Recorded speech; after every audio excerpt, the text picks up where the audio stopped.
자, 오늘은 인간 마음속 깊은 곳, 그 기록 보관소로 한번 들어가 보려고 합니다. 때는 19세기 말에서 20세기 초, 과학이 처음으로 뭐랄까 우리의 가장 비밀스럽고 또 금기시되던 행동들을 지도에 그리듯 탐구하기 시작했던 바로 그 시기죠. 이 인용구부터 한번 시작해 볼까요? 성심리학의 선구자 헤블록 앨리스의 말인데요. 이 한 문장이 오늘 우리가 나눌 이야기의 핵심을 정확히 짚어주고 있어요. 그러니까 인간의 행동을 그저 도덕의 잣대로 재단하던 시대에서 벗어나서 사실을 기반으로 연구하려는 거대한 전환이 시작됐다는 거죠. 배경은 바로 빅토리아 시대와 에드워드 시대입니다. 겉으로는 굉장히 엄격한 도덕이 사회를 지배하던 때였죠. 하지만 그 수면 아래에서는 인간의 내면이 도대체 어떻게 생겼을까 하는 그런 과학적인 호기심이 아주 활발하게 꿈틀대고 있었습니다. 참 모순적인 시대였어요. 이때 일어난 변화는요, 정말 혁명적이라고 할 수 있습니다. 이전까지는 그냥 개인의 고뇌나 욕망으로 치부됐던 것들이 있잖아요. 그런 것들이 역사상 처음으로 도덕적인 판단의 대상이 아니라 체계적으로 관찰하고 분류해야 할 과학의 영역으로 들어온 겁니다. 자, 그럼 그 첫 번째 탐구 영역으로 들어가 보죠. 바로 성입니다. 헤블럭 앨리스 같은 선구자들은요, 성적인 행동을 무조건 나쁘다고 비난하는 대신에 이걸 한번 분류하고 제대로 이해해 보려고 했던 거죠. 여기 자기애, 즉 오토에로티즘이라는 용어가 나오는데요. 당시 정의를 한번 보세요. 이게 단순히 자기 자신을 사랑한다는 뜻이 아니에요. 외부 자극 없이 순전히 내부에서 성적인 감정이 생겨나는 경향을 말하는 건데, 에로틱한 꿈부터 자기 자신에게 심취하는 것까지 다 포함됐어요. 생각해보세요. 성적인 감정이 꼭 다른 대상이 있어야만 생기는 게 아니라 내 안에서 저절로 생길 수도 있다는 생각. 당시로서는 정말 획기적인 발상 아니었을까요? 성적 전치라는 말, 이건 당시 동성애를 가리키던 용어였습니다. 여기서 진짜 중요한 건 뭐냐면요, 이 현상을 이해하기 위해서 개인의 삶, 그러니까 사례사를 하나하나 수집하기 시작했다는 점이에요. 이건 동성애를 단순한 도덕적 일탈로 보지 않고 과학적으로 한번 이해해보려는 굉장히 중요한 첫걸음이었던 거죠. 이 인용구를 보면 당시 연구자들이 그냥 건조하게 현상만 기록한 게 아니라는 걸 알 수 있어요. 인간 본성이 이룰 수 있는 가장 찬란한 결과로 이어질 수 있다. 보세요. 이 기록 속에는 이렇게 생생한 목소리, 그 안에 담긴 깃은 감정까지 고스란히 담겨 있었던 겁니다. 이런 식으로 과학이라는 새로운 렌즈는 성의 정말 다양한 측면들을 비추기 시작했습니다. 수줍음이 매력에 어떤 영향을 주는지, 자위행위가 정말 사람을 미치게 하는지, 심지어 강렬한 종교적 체험과 성적인 감정이 어떻게 연결되는지까지, 이전에는 그저 죄악시되거나 쉬쉬했던 모든 것들이 이제는 분석과 탐구의 대상이 된 거죠. 자, 그럼 이제 다음 주제로 넘어가 볼까요? 바로 음주입니다. 19세기 사람들은 우리한테는 너무나 익숙한 이 술에 취한 상태를 도대체 어떻게 이해하려고 했을까요? 19세기에 묘사된 취기의 5단계, 이거 한번 보세요. 진짜 무슨 소설의 한 장면을 읽는 것 같지 않으세요?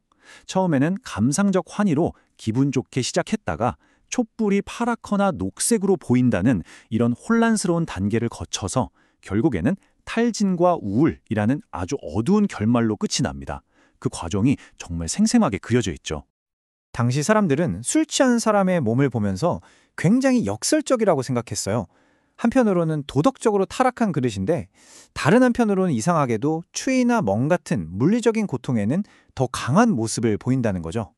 이건 당시의 시선의 도덕적인 판단과 초기 생리학적인 관찰이 어떻게 뒤섞여 있었는지를 잘 보여주는 대목입니다. 만성적인 음주의 결과는 정말 끔찍하게 묘사됩니다. 조기 노화나 깊은 우울 같은 건 예상할 수 있죠. 그런데 여기서 제일 흥미로운 건 바로 인체 자연 발화에 대한 믿음이에요. 물론 과학적 근거는 전혀 없었지만 당시 사람들은 술에 완전히 찌든 몸은 스스로 불타버릴 수도 있다고 진짜로 믿었던 겁니다. 정말 놀랍죠? 자, 이제 마지막이자 어쩌면 가장 무거운 주제로 넘어가 보겠습니다. 바로 자살이라는 수수께끼입니다. 역사적으로 사람들은 왜 어떤 이들은 스스로 목숨을 끊는 극단적인 선택을 하는지, 이걸 이해하기 위해 정말 오랫동안 고군분투해왔습니다. 이 질문, 범죄인가, 죄악인가, 아니면 질병인가, 이 세 가지 선택지가 바로 자살을 둘러싼 오랜 논쟁의 핵심이었습니다. 법의 관점, 종교의 관점, 그리고 이제 막 싹트기 시작한 의학의 관점이 서로 첨예하게 부딪혔던 거죠. 이 흐름을 보시면 자살에 대한 인식이 어떻게 변해왔는지 한눈에 들어옵니다. 고대에는 명예를 지키기 위한 철학적 선택으로 여겨지기도 했고, 중세 교회 시대에는 신에 대한 거역, 즉 죄악으로 단죄되었죠. 그러다가 19세기에 들어서면서부터 조금씩 변화가 생깁니다. 이게 개인의 선택의 문제가 아니라 정신청란이나 우울 같은 어쩔 수 없는 상태의 비극적인 결과일 수 있다는 시각이 힘을 얻기 시작한 거예요. 19세기의 이 관점은 정말 섬뜩할 정도입니다. 자신의 생명을 주저없이 앗아가는 사람은 다른 사람의 생명도 쉽게 해칠 수 있다. 이 문장에서 당시 사람들이 자살이라는 행위에 대해 느꼈던 공포와 도덕적인 무게감이 그대로 전해지죠. 자기 파괴가 곧 타인에 대한 위협으로 이어질 수 있다는 그 두려움이 얼마나 컸는지 알 수 있습니다. 자, 그렇다면 이렇게 과거에 쌓아올린 생각들이 오늘날 우리에게는 어떤 의미가 있을까요? 이 오래된 사고방식의 조각들이 지금의 우리와 어떻게 연결되는지 한번 살펴보겠습니다. 먼저 취기입니다. 과거에는 주정이라고 부르면서 도덕적인 실패나 나쁜 습관 정도로 여겼죠. 하지만 지금 우리는 이걸 뭐라고 부르나요? 바로 알코올 사용 장애라는 의학적인 질환으로 봅니다. 치료가 필요한 상태라는 인식의 대전환이 일어난 거죠. 다음은 욕망입니다.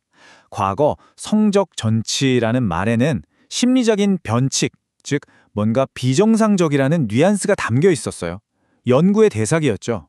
하지만 지금 우리는 이걸 성적 지향이라고 부릅니다. 이건 개인 정체성의 아주 근본적인 측면으로 존중받아야 할 요소가 된 겁니다. 그리고 절망입니다. 예전에는 멜랑콜리라고 해서 그냥 성격이 좀 우울하거나 영적인 고뇌 정도로 모호하게 생각했어요. 하지만 지금 우리는 이걸 임상적 우울증이라는 명확한 진단명으로 부릅니다.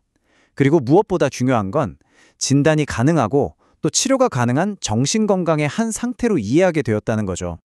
자, 오늘의 핵심 결론입니다. 이 초창기 과학자들의 탐험에는 분명 결함도 많았고 편견도 있었어요. 하지만 중요한 건 그들이 현대 심리학, 성과학, 그리고 정신의학으로 가는 길을 열었다는 겁니다. 그들이 던진 이 질문, 어쩌면 이건 개인의 선택이 아니라 어쩔 수 없는 상태가 아닐까? 바로 이 질문 하나가 모든 것의 시작이었습니다. 마지막으로 이 질문을 여러분께 던지면서 마무리할까 합니다. 오늘날 우리가 너무나 당연하게 믿고 있는 것들 중에 먼 훗날 미래 세대가 보기에는 참 기이한 유물이다 라고 여겨질 만한 건 과연 무엇일까요? 지식은 이렇게 계속해서 변해가는 거겠죠. 자, 오늘 이야기는 여기서 마치겠습니다.